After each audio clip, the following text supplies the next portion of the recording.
everyone! Welcome back again to my channel. It's me, Gracia Mediana, ang yung tindarang vlogger from Ligan City, Lanao del Norte. Ayan, so hello sa lahat ng aking mga subscribers at saka sa aking mga viewers.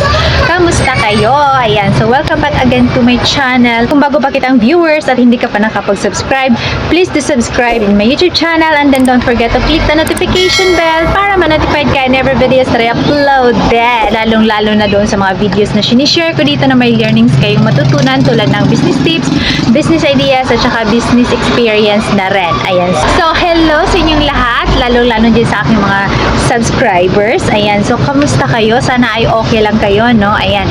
Thank you sa kakapanood ng aking mga video, sa walang sawang suporta at saka sa mga nag-comment dyan. Ayan. So, may nag-comment dyan sa sa videos ko na from Dumaguete ata yun. So, don't worry kasi be making videos regarding with your questions regarding consignment. Actually, meron na akong nagawang videos regarding consignment. Baka para makakuha ka ng insight at saka knowledge na din regarding sa consignment, pwede nyo po rin panoorin yun. Ayan. Pwede nyo rin po panoorin yung mga previous videos ko regarding consignment. Pero, yung sa question mo, tanong mo dun sa comment, well, anyway,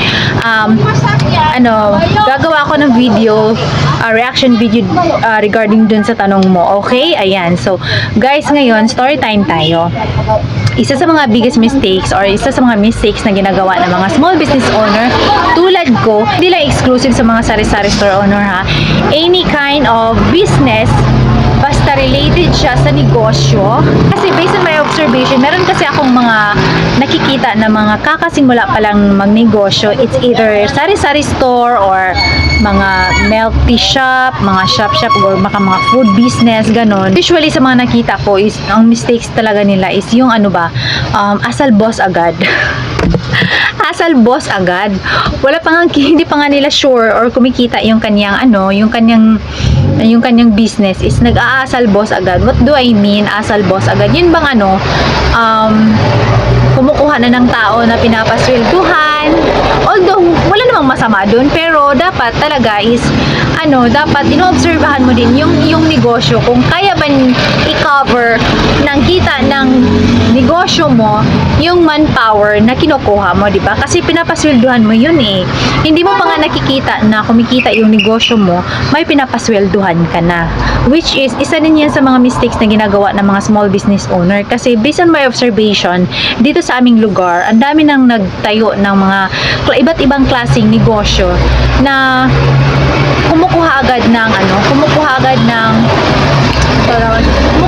ng employee.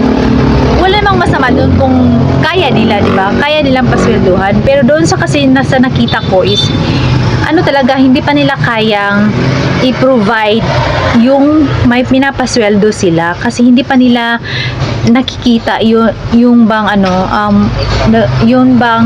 umi-income talaga yung kanilang negosyo. Instead na sila mismo yung mamamahala o sila mismo yung gumagawa ng kanilang produkto. Let's say for example yung milk tea is pinagkatiwala nila doon sa kanilang employee na wala namang kaalam-alam. So tinuturuan lang nila ganyan.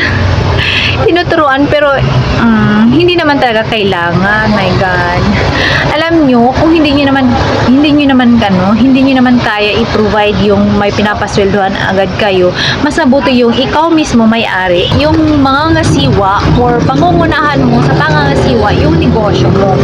Okay, dapat on the first day of opening ng yung negosyo is ikaw mismo yung mag-a-assist or ikaw mismo yung tawag doon? Sa Bisaya baka ng mangunay o padagan, mangunay o himo sa imong produkto, yung ganon. Ang hirap. Yung ganon, kasi based on my observation is,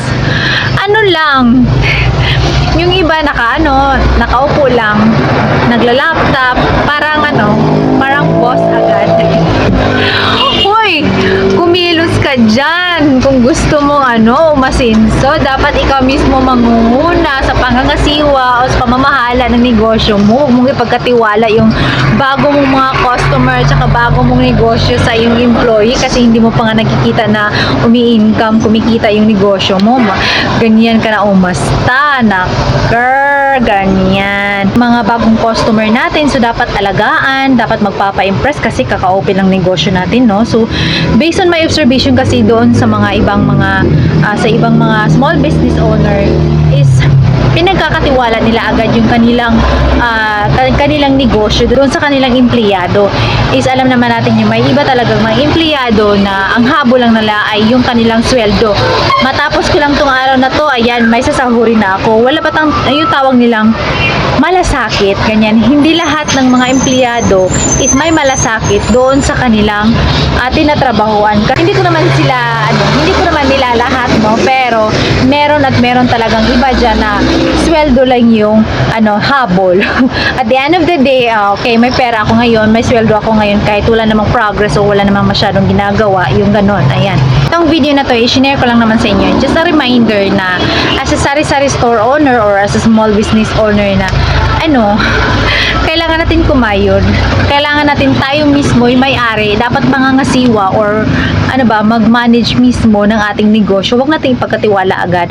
At saka huwag agad asal boss yung bang, oy, ganyan. Gawin mo yon, ganyan. Kasi nga kaka-open lang ng negosyo mo, di ba? So dapat nangangapa ka pa. Lalo na yung customer interaction mo. So dapat pangangalagaan mo yung mga bago mong customer para pabalik-balik sila dyan sa inyong sa inyong store, ganyan. Kasi yung iba na obserbahan ko kahit hindi naman kailangan parang big boss na ba?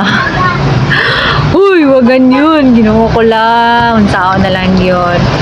Hayaan nyo muna. Dapat work hard. Hustle hard muna kasi nga kaka-open nyo pa lang. No? Wag agad asal boss. Okay. Wala namang problema doon kung kaya mo. Afford ko naman. Kung marami ka talagang pera pang backup. Kung hindi naman talaga enough. Wala ka namang masyadong puhunan. Wala kang maraming pera. So, kailangan naman talagang mag-hustle hard, no? Kumayod ka talaga dyan, dumiskarte ka. Huwag kang paupo-upo dyan, huwag kang pa-laptop lang, no? Dapat pag-aralan mo yung takbo ng negosyo mo. Kasi, yan talaga yung isa sa mga dahilan kung bakit nagko-close yung negosyo mo. Kasi kaka-open mo pa lang, ayan, gastos agad. Ayan, kasi bumili ng maraming pagkain, pinakain dun sa mga invited guests na hindi naman kinakailangan. Instead, yung pera na pinanggastos mo dun sa food na pinambili mo, pinambili mo na lang sana ng supply para dyan sa tindahan mo. Ayan. So, yun yung isa sa mga problema. Tapos, nag-hire ka agad ng empleyado na hindi naman kailangan at first kasi kaka-open pa lang at saka kaka-umpisa mo pa lang, hindi pa nga kumikita yung negosyo mo, nagpapasweldo ka na, 'di ba? So, as much as possible, iwasan niyo 'yon. As much as possible, kung kaya niyo namang gawin yung mga gawain dyan sa iyong negosyo na hindi mo pa kailangan na mag-provide ng empleyado, edi gawin mo muna para alam mo yung pasikot-sikot ng negosyo mo. At saka, kailangan mong kumilos. Huwag agad, paupo-upo na lang. Hustle hard. Dapat pag-aralan. Kailangan mo talagang kumayad, dumiskarte at maggawa ng paraan paano mapaunlad ang yung negosyo mo at masustain mo siya in a long run. Ayan. So guys, na-share ko lang din naman sa inyo kasi isa yun sa mga learnings na natutunan ko base doon sa aking mga naobserbahan dito sa aming lugar na nung mga bagong mga negosyante, yung mga small business owner na ganun na umasta, wala pa nga pinatunayan, wala pa nga income na hindi pa nga kumikita yung negosyo, boss na yung parang umaasta ng, oh, I'm the boss, I'm the owner of this business, ganyan, ang ending, nagsara.